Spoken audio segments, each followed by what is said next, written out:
ರೀತಿಯಲ್ಲಿ ದೊಡ್ಡ ಪ್ರಮಾಣದಲ್ಲಿ ಚರ್ಚೆ ಮಾಡೋದಕ್ಕೆ ಬಿಜೆಪಿ ತಯಾರಿ ಮಾಡ್ತಾರೆ. ಅಲ್ಲ, ಅವ್ರು ಮಾಡ್ಕೊಳ್ಳಿ, ನಾನು ಸಮಂಜಸವಾದಂಥ ಉತ್ತರವನ್ನು ಕೊಡ್ತೇನೆ. ಕಾನೂನು ಸುವ್ಯವಸ್ಥೆ ಕರ್ನಾಟಕದಲ್ಲಿ ಯಾವ ರೀತಿ ಇದೆ, ಬೇರೆ ಬೇರೆ ಭಾರತೀಯ ಜನತಾ ಪಾರ್ಟಿ ನಡೆಸ್ತಕ್ಕಂಥ ರಾಜ್ಯಗಳು ಏನಿದ್ದಾವೆ ಅಲ್ಲಿ ಕಾನೂನು ಸುವ್ಯವಸ್ಥೆ ಯಾವ ಥರ ಇದೆ, ಮತ್ತು ಅವರು ಕರ್ನಾಟಕದಲ್ಲಿ ಅಧಿಕಾರದಲ್ಲಿದ್ದಾಗ ಯಾವ ರೀತಿ ಕಾನೂನು ಸುವ್ಯವಸ್ಥೆ ಇತ್ತು, ಮತ್ತು ಈಗ ಕಳೆದ 2 ವರ್ಷದಿಂದ ಯಾವ ರೀತಿ ಇದೆ ಅನ್ನೋದನ್ನು ಅವರಿಗೆ ಸದನದಲ್ಲಿ ಅವರು ಏನಾದರೂ ಪ್ರಶ್ನೆಗಳು ಕೇಳಿದಾಗ ಅವರಿಗೆ ಸಮಂಜಸವಾಗಿ ಉತ್ತರವನ್ನು ಕೊಡ್ತೇನೆ. ಏಕೆಂದರೆ ಅಂಕಿಅಂಶಗಳು ಹೇಳುತ್ತವೆ, ಮತ್ತು ಇನ್ಸಿಡೆಂಟ್ಸು ಆಗೇ ಇಲ್ಲ, ಯಾವುದೂ ಒಂದು ಇನ್ಸಿಡೆಂಟ್ ಆಗಿಲ್ಲ ಅನ್ನೋದನ್ನು ಹೇಳೋದಿಲ್ಲ ನಾನು. ಯಾವ ರಾಜ್ಯದಲ್ಲಿ ಯಾವ ದೇಶದಲ್ಲೂ ಕೂಡ ಆ ರೀತಿ ಇರೋದಿಲ್ಲ.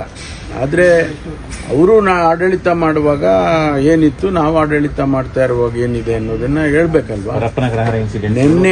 ನಿನ್ನೆ ಕೂಡ ಪ್ರೆಸ್ ಕಾನ್ಫರೆನ್ಸಲ್ಲಿ ನಾನು ಕೆಲವು ವಿಷಯಗಳನ್ನು ಪ್ರಸ್ತಾಪ ಮಾಡಿದ್ದೇನೆ. ಸದನದಲ್ಲಿ ಅದಕ್ಕೆ ಅವರು ಯಾವುದಾದ್ರೂ ರೂಪದಲ್ಲಿ ಪ್ರಶ್ನೆ ಮಾಡಿದಾಗ ಅದಕ್ಕೆ ಸಮಂಜಸವಾದ ಉತ್ತರವನ್ನು ಕೊಡ್ತೇನೆ. ಪರಪ್ಪನಗರದಲ್ಲಿ ನಡೆದಿರುವಂಥ ಇನ್ಸಿಡೆಂಟ್ಸ್ಗಳು ಸರ್ಕಾರ ಯಾವ ರೀತಿ ಸಮರ್ಥನೆ ಮಾಡಿಕೊಡುತ್ತೆ ಅಂತ ಅಲ್ಲ, ನಾನು ಅದನ್ನೇ ಹೇಳಿದ್ದು.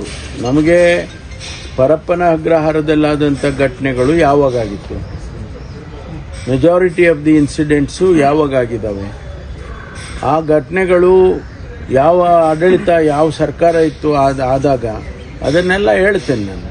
ನಮ್ಮಲ್ಲಿ ಆಗಿದೆ, ಎಸ್, ನಾವು ಆಡಳಿತ ಮಾಡುವಾಗ ಆಗಿದೆ ಅಂದಾಗ ಅದಕ್ಕೆ ಸೂಕ್ತವಾದ ಕ್ರಮ ತಗೊಳ್ಳೋದಕ್ಕೆ ಅಧಿಕಾರಿಗಳ ಮೇಲಾಗಲಿ ಅಥವಾ ಅವರು ಯಾರು ಮಾಡಿದ್ದಾರೆ ಅವ್ರ ಮೇಲಾಗಲಿ ಕ್ರಮ ತಗೊಳ್ಳೋದು ಮಾಡಿದ್ದೇವೆ. ಆದರೆ ಹಿಂದೆ ಹಳೆ ವಿಡಿಯೋಗಳನ್ನೆಲ್ಲ ಹಾಕಿಬಿಟ್ಟು ಇದನ್ನು ಈಗ ನಡೆದಿದೆ ಅಂತ ಹೇಳೋದಿದೆಯಲ್ಲ, ಅದೆಲ್ಲ ಅದು ಒಂದೊಂದು ಇನ್ಸಿಡೆಂಟನ್ನು ನಾನು ಅವರಿಗೆ ತಿಳಿಸ್ತೇನೆ. ಬಿಜೆಪಿ ಮತ್ತಷ್ಟು ಸುದ್ದಿಗಳಿಗಾಗಿ ನೋಡ್ತಾ ಇರಿ ಪಬ್ಲಿಕ್ ನ್ಯೂಸ್ 24x7. ಇದು ಸತ್ಯದ ಧ್ವನಿ.